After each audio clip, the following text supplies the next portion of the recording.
This city is riddled with crime. Crime that does not pay. Because I know I've tried it. I am the Dark Knight.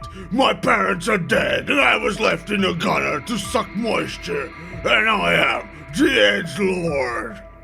What in the Avernus are you talking about? You dress like a bulimic pigeon that's been through a cactus patch. Now get off my roof! Or at least don't poop on it, damn it! Getting paid to do nothing but scratch my arse. Dream job this is. Rogues, the class that makes as much sense in the name as in actions. However, due to inherent 4chan edgelordness, it attracts all manner of weirdos, including yours truly. See, my first ever D&D character was a gold dragonborn rogue, and I thought it'd be a cool idea to sneak into the first house I saw. Through the roof! After a failed athletics check to jump a single gap, I slammed my precious golden ass into the ground, leaving a sizable portion of my first level health bar and creating an impact crater. Here's how I learned that if you roll like shit, especially with loaded dice, You piece of sh**! you can have all the bonuses in the world, but you can still screw up. Right, so here are the lessons using Baldur's Gate 3 on how not to fuck up a rogue. Rogue is a rather simple class with very few in-depth skills that you need to remember. You know, just stab people in the ass like you're living in London, and that's basically all. So, rogues heavily depend on dexterity skill, but if you really hate yourself, you can try dump statting dex and see how bad it gets. But regardless, for sneak attack skill, all you need is a finesse or ranged weapon attack to trigger. And since that is the sole skill where your real damage comes from, technically you can wield a tactical spork, and as long as it's a finesse weapon, the big damage numbers will sprout up, like the mystery holes in every goblin in Faerun. So as long as you keep that in mind, it's harder to screw up scrambled eggs. But hey, we've all burned down the house or two learning how to do things, right? Right? Now, equipment-wise, rogues can't really carry much, or at least shouldn't be arriving at the highest of a banquet in a full paladin plate armor. You're the sneaky boy, not the clank motherfucker, here's a dagger to the face, man! Getting paid to do nothing but scratch my arse. Also, rogue players tend to be power gamers, who are slightly more creative than barbarian players. And because of this min-max bullshit, you are relegated to the shittiest weapons and armor. But that's okay, as the class, like the dexterity skill itself, will let you dodge, roll, and control your rogue's limbs so well that, like the last noodle in the soup, you'll be evading everything. Either through skills or, weirdly, high AC. As long as you pick armor with dex scaling.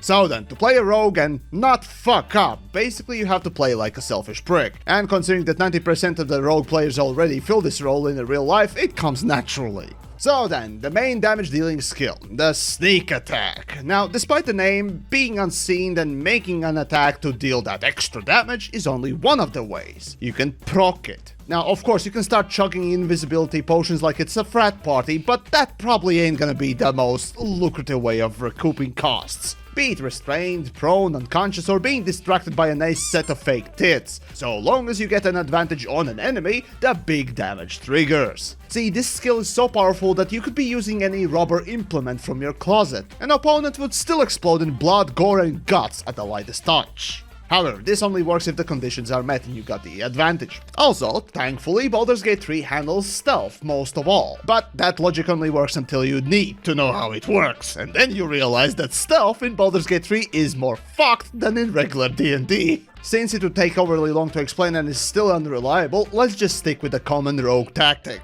Using party members as meat shields. Because alternative way of triggering sneak attack is having a friendly stand near an opponent you want to shank. At that point, sneak attack triggers and that's all you need to know about the skill.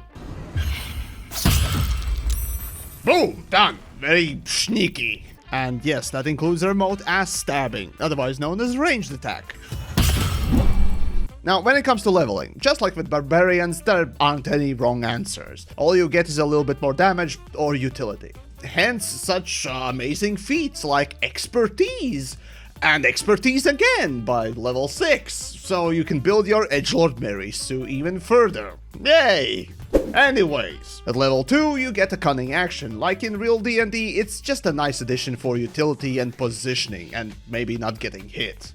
At level 3 you get an archetype to choose from. Thief, normally a flavor text-filled waste of space in D&D. Assassin, a typical choice for both wannabe snipers and regular players. And Arcane Trickster, the rolling tumbling joke of a subclass. However, Larian developers decided to inject Rogue with even more steroids. Thief subclass, for example, now gets an extra bonus action. Now, if that does not sound overpowering, then remember, drinking potion, bonus action. Making an offhand attack, bonus action. Cunning action, a bonus action. Safe to say, yeah, with this one changed, the Thief subclass suddenly becomes overpowered. Assassin, on the other hand, is like a safety on an RPG, a waste of space. Now, of course, you get an advantage on enemies that haven't taken a turn. I guess it's a good thing you're a rogue with a high initiative. You also get a guaranteed critical hit on enemy that you surprise. And yes, just like in real D&D, this means that you're gonna be cheesing the fuck out of every encounter. And since this is a video game, save scumming also comes into play. Yay, gameplay! Honestly, unlike the real D&D, you basically get the superpower of the save scumming, in addition to all the other bullshit. So, unless you really love chugging those invisibility potions like a fast food cocaine from dark web, Assassin sucks just as many asses as the name implies. But if you cheese the encounter enough, Assassin becomes a one-hit machine. Now, in later levels, when the damage range increases to insane levels, going from minimum of 10 to maximum of, I don't know, 110, having a guaranteed critical hit is a godsend. And if you know what's coming, ho ho ho! However, if you don't, well, you're shit out of luck. So, if you want real consistency, do pick the Thief. Let's see. Oh crap, I almost forgot. Right, so Arcane Trickster. Right, so yes, it's pretty cool that you can do fiery farts and proc sneak attack with it. Yes, it's also pretty cool that you can do more than just shank a bitch really hard. And yes, it's also really cool that you can jerk someone off with your telekinetic arm. And actually, yeah, the subclass is pretty cool, goddammit. But anyways, Thief is still better. Now, with level 4, it's feat time. No, not the OnlyFans kind, goddammit. At this point, Rogue is already well rounded off. And unless you really want that 20 dexterity, yeah, you're gonna be probably looking at medium armor proficiency, or if you feel extra spicy, great weapon master.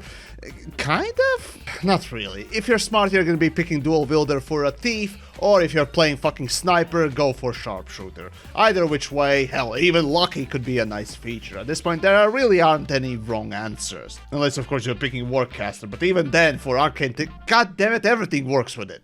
Anyways, level 5, Uncanny Dodge. Honestly, I had to constantly check whether or not the damn thing was toggled on. It's kinda annoying, unlike the real pen and paper D&D. Though, at that point you had to remember that you have the skill.